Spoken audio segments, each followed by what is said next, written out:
Now a piece of this plastic coolant flange broke. Rather than buy a new piece, I'll plastic weld it back together.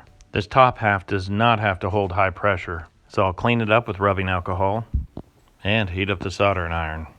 And with the heat, we'll just tack it into place. Now we'll let that soldering iron melt that plastic in there deep. Take the melted plastic and just push it right back in, and then keep working your way all the way across. Now that the plastic is fused on this side, lightly drag the soldering iron over the surface, then weld everything from the back side.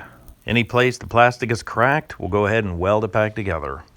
Just like welding metal, once you get that puddle, just keep it flowing all the way across. Then take all that molten plastic and fold it right back in. This type of plastic welding is really strong.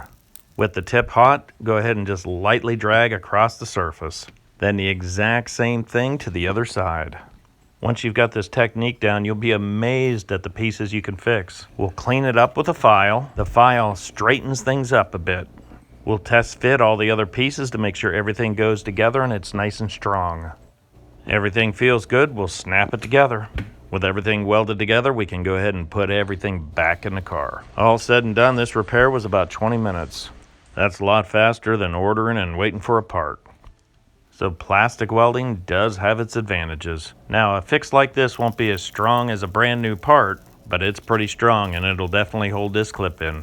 Well, I appreciate your time and thanks for watching.